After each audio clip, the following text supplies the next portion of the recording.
नमस्कार, स्वागत छ यहाँहरूलाई नेप्से ट्रेडरमा। आज बजार 5.19 पोइन्टले चाहिँ बढेको छ, जुन चाहिँ 0.26%ले हुन आउँछ र आज बजार चाहिँ 1976.29 मा चाहिँ आइपुगेको छ।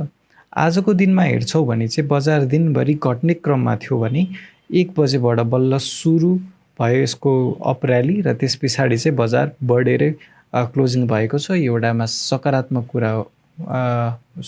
कुरा हुन जान्छ। त्यसैगरी आजको दिनमा 163 वटा कम्पनीहरूको मूल्य बढेको छ, 64 वटा कम्पनीको मूल्य भने आज घटेको छ र 6 वटा कम्पनीको मूल्य भने जस्ताको त्यस्तै रहेको छ। टप गेनरको कुरा गर्छौँ भने CYCL ले आज सर्किट हानेको छ, त्यसैगरी SPL ले पनि सर्किट लगाएको छ, ILBSL ले पनि सर्किट नै लगाएको छ र त्यसैगरी SLBSL ले पनि आज सर्किट सरह नै बढेको चाहिँ छ।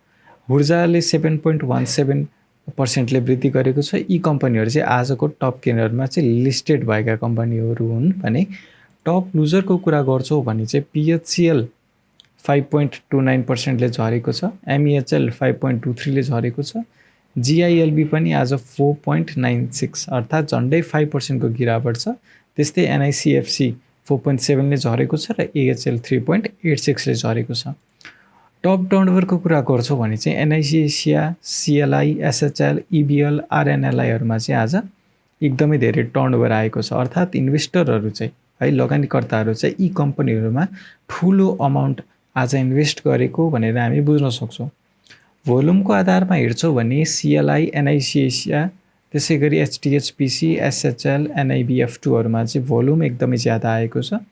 ट्रान्जेक्सन वाइज हेर्छौँ भने चाहिँ CLI, RNLI, SNLI, MEHL र ILI है यी कम्पनीहरू चाहिँ सबै IPO पश्चात नयाँ लिस्टिङ भएका कम्पनीहरू हुन्। त्यस कारणले गर्दाखेरि पनि अझै पनि यसमा ट्रान्जेक्सन एकदमै धेरै भइरहेको छ, अर्थात् 10-10 किता गर्दै आम लगानीकर्ताहरूले चाहिँ सेल गरिरहेको चाहिँ हामी बुझ्न सक्छौँ है त।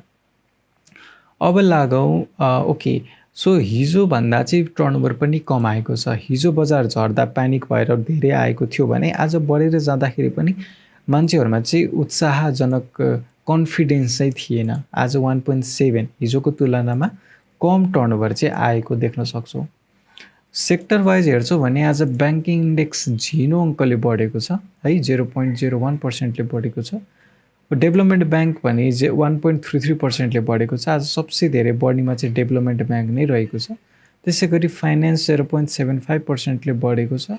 त्यसैगरी होटल एन्ड टुरिज्म चाहिँ आज घटेको छ 0.92% ले। हाइड्रो पावर 0.88 ले बढेको छ। इन्भेस्टमेन्ट 0.03 यो पनि एउटा झिनो अङ्कको वृद्धि हो।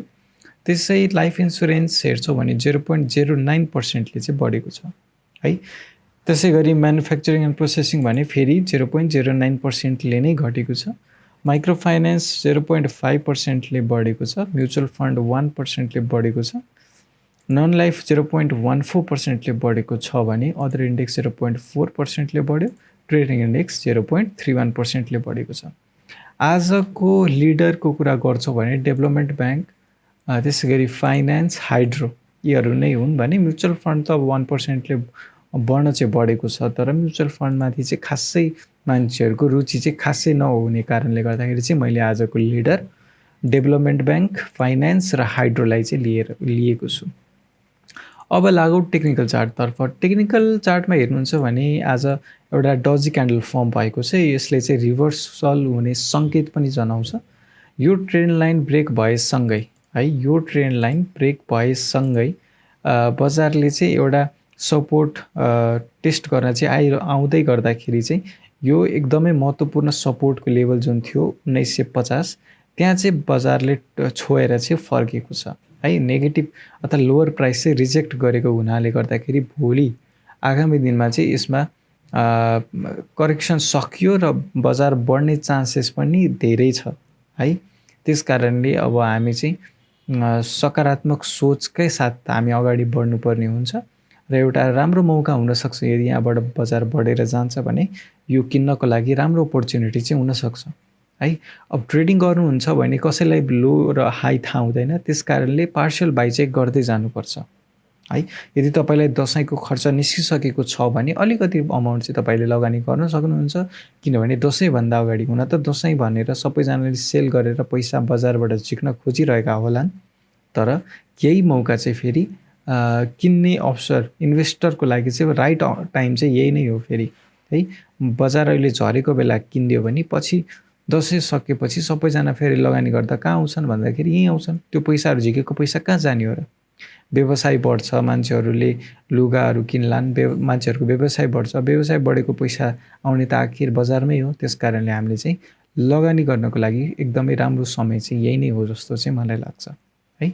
अब लागौँ, अब 1-2वटा इन्डिकेटर लगाएर हेरौँ। जस्तै आरएसआई लगाएर हेर्छौँ पहिलो नम्बरमा आरएसआई लगाउँदाखेरि चाहिँ आरएसआईले 44मा चाहिँ सपोर्ट लिएर अहिले 45.31मा चाहिँ आइपुगेको छ। यो चाहिँ अब आरएसआईले यहाँ सपोर्ट लिएर माथि बढ्छ भने यो एकदमै राइट टाइम हुनसक्छ सर्ट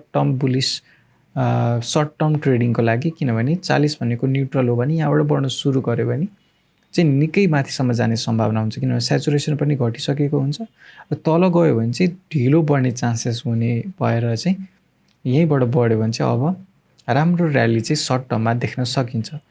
त्यसै गरी हामी अर्को इन्डिकेटर एमएसिडी लगाएर हेर्छौँ भने चाहिँ एमएसिडीले जेनेरेट गरेको बाई सिग्नल जुन छ त्यो नेगेटिभ एरिया भन्नाले हिस्टोग्राम चाहिँ घट्दो क्रममा छ। यसले चाहिँ आगामी दिनमा चाहिँ सेल सिग्नल चाहिँ जनाउन सक्ने सम्भावना राख्छ। तर यसरी आज डोजी क्यान्डल फर्म भएको छ र भोलिबाट बढ्न सुरु गर्यो भने चाहिँ यो पनि इन्भ्यालिड, यो सेल सिग्नल चाहिँ भ्यालिड हुन चाहँदैन र बाई सिग्नल चाहिँ भ्यालिड नै रहनेछ। त्यस कारणले तपाईँहरूले एमएसिडी अनुसार पनि नेगेटिभ भइहाल्नुपर्ने चाहिँ खासै चाहिँ देखिँदैन।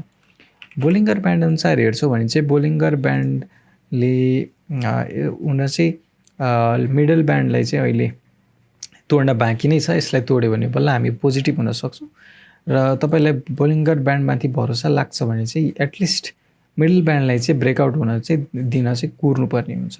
एकदमै छिटो ट्रेड गर्न चाहनुहुन्छ भने चाहिँ तपाईँले बटममै किन्नु पर्थ्यो र अहिले पनि किन्ने समय छ। अलिकति तपाईँ इन्डिकेटरहरूले बाई सिग्नल दिइसकेपछि किन्छु भन्नुहुन्छ भने एमएसिडीले बढ्ने अर्को हिस्टोग्राम चाहिँ बढेको हुनु पऱ्यो र बोलिङ्गर ब्यान्डको चाहिँ मिडल ब्यान्ड कट्नुपर्ने हुन्छ। त्यसपछि बल्ल र 50 कटे झन् राम्रो होइन। 50 कट्यो भने बल्ल हामीले बाई चाहिँ गर्न सक्नेछौँ। हस् त आजलाई यति नै। भिडियो कस्तो लाग्यो मन परेमा लाइक गरिदिनु होला, केही सरसुझाव छ भने चाहिँ कमेन्टमा बताइदिनु होला र च्यानलमा नयाँ हुनुहुन्छ भने चाहिँ सब्सक्राइब गरिदिनु होला। हस् त आजलाई यति नै। धन्यवाद।